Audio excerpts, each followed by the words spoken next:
Lalan top series 9 में आप सभी का स्वागत है। तो दोस्तों, रोजाना की तरह हम लेकर आ चुके हैं भूगोल के 10 महत्वपूर्ण प्रश्न, जिनमें बताना है आपको भूगोल के प्रश्नों के सही से उत्तर। और यदि आप किसी न किसी प्रतियोगी परीक्षा की तैयारी कर रहे हो दोस्तों, तो इस सीरीज को जरूर सॉल्व कीजिए, ताकि खुद को आप परख सकें, खुद की क्षमता को आप जान सकें। और इसीलिए ये वीडियो हम डेली लेकर आते हैं, ताकि आप खुद को ये जान सके, परख सके कि आप तैयारी पहले से अब कितनी बेटर हो गई है। तो दोस्तों, जो लोग इस चैनल पे नए हैं वो इस चैनल को सब्सक्राइब कर लें, लाइक करके बेल आइकन ज़रूर दबा दीजिएगा दोस्तों। तो चलिए वीडियो को शुरू करते हैं। पहला प्रश्न है दोस्तों, सियाचिन ग्लेशियर भारत के किस राज्य में स्थित है? बिल्कुल आसान सा सवाल है दोस्तों, बहुत ही आसान प्रश्न है। तो आप बता सकते हो सियाचिन ग्लेशियर भारत के किस राज्य में स्थित है? तो जाहिर सी बात है दोस्तों, ऑप्शन नंबर सी राइट हो जाएगा, जम्मू कश्मीर। कहाँ हो जाएगा दोस्तों? जम्मू कश्मीर। सियाचिन ग्लेशियर जम्मू कश्मीर राज्य में स्थित है। अगला प्रश्न है दोस्तों, निम्नलिखित में से भारत की सुदूर दक्षिण भौगोलिक इकाई कौन सी है? यानी भारत के सबसे दक्षिण में कौन सी भौगोलिक, या भारत के सुदूर यानी दक्षिण में। तो आप ऑप्शन के थ्रू पता लगा सकते हैं दोस्तों, इसका राइट आंसर क्या हो सकता है। तो इसका राइट आंसर होगा दोस्तों निकोबार। क्या हो जाएगा? ऑप्शन नंबर डी, निकोबार द्वीप समूह। तो निकोबार द्वीप समूह पे भारत का सबसे दक्षिणतम बिंदु या स्थान स्थित है, जिसको आप क्या बोलते हैं दोस्तों? इंदिरा पॉइंट। क्या कहते हैं दोस्तों? इंदिरा पॉइंट, जिसको हम इंदिरा पॉइंट भी बोलते हैं। चलिए अगले प्रश्न चलते हैं। अगला प्रश्न है, किस आधुनिक भारतीय राज्य में कोंकण, मराठावाड़ा और विदर्भ के क्षेत्र स्थित है? तो क्वेश्चन देख करके, यानी क्वेश्चन को पढ़ करके ऑप्शन के हिसाब से आप टिक लगाएंगे दोस्तों। हालांकि आप समझ गए होंगे कि इसका राइट आंसर क्या हो सकता है। तो इसका राइट आंसर, क्योंकि यहाँ मराठावाड़ा आया है, तो इसके माध्यम से आप ऑप्शन को टिक कर पाएंगे दोस्तों। तो ऑप्शन नंबर बी राइट हो जाएगा, महाराष्ट्र। क्योंकि महाराष्ट्र में मराठी ज़्यादा बोली जाती है, यानी मराठी जो भाषा है वो महाराष्ट्र में ही बोली जाती है, इसलिए इसके माध्यम से हम ऑप्शन को कैच कर लेंगे। अगला प्रश्न है,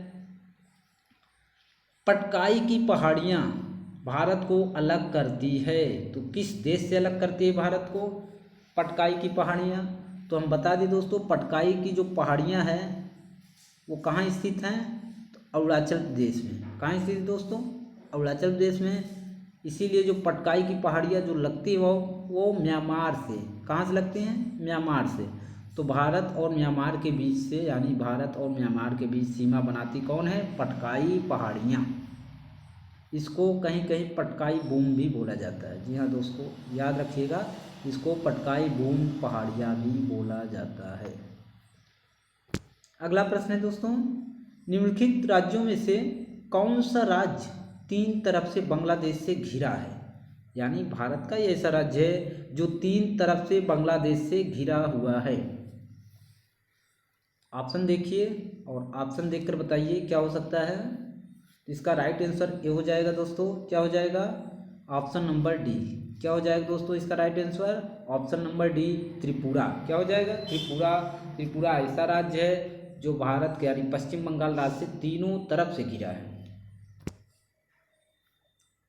अगला प्रश्न है, अरब सागर में स्थित भारतीय द्वीपों का सर्वाधिक महत्वपूर्ण विशिष्टता क्या है? कौन सा गुण है जो सबसे विशिष्ट हो सकता है भारतीय द्वीपों का, जो कि अरब सागर में स्थित है? तो अरब सागर में स्थित द्वीपों के लिए कौन से विशिष्ट गुण है? तो ऑप्शन देख के बताइए जल्दी, क्या हो सकता है? जी हाँ दोस्तों, इसका ऑप्शन नंबर बी, यानी वे सभी प्रवाल उद्गम हैं। क्या गुण है दोस्तों?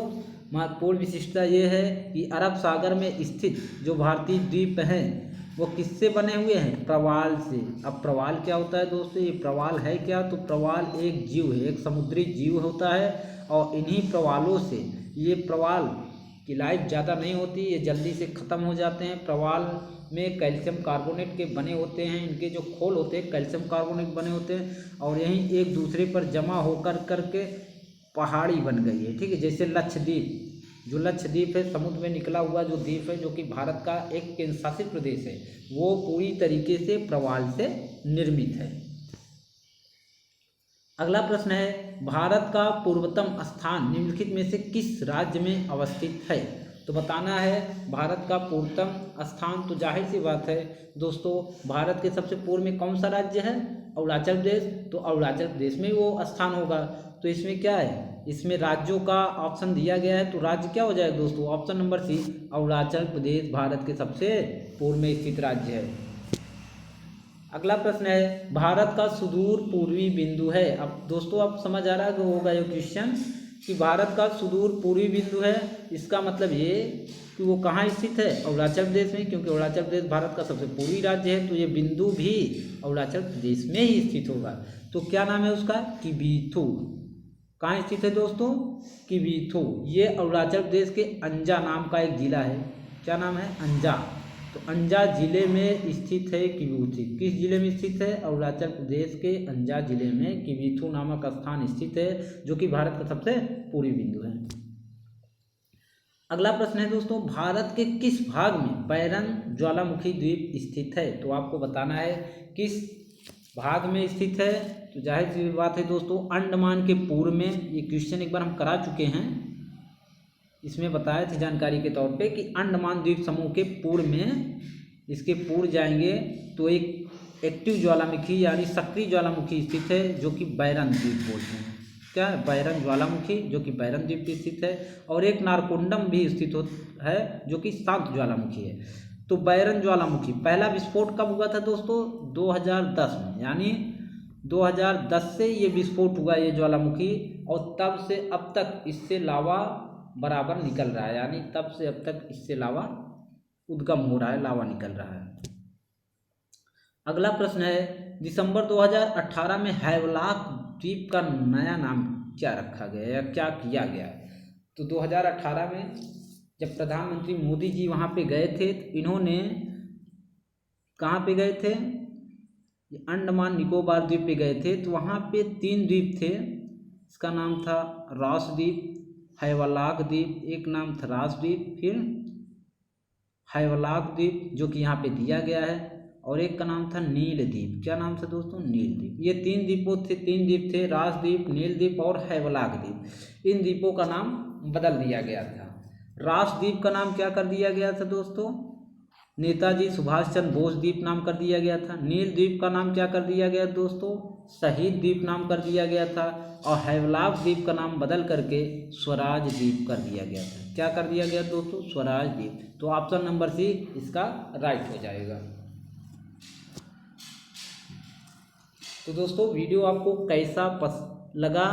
यदि आपको वीडियो पसंद आया होगा तो वीडियो को यानी कमेंट करके ज़रूर बताइएगा।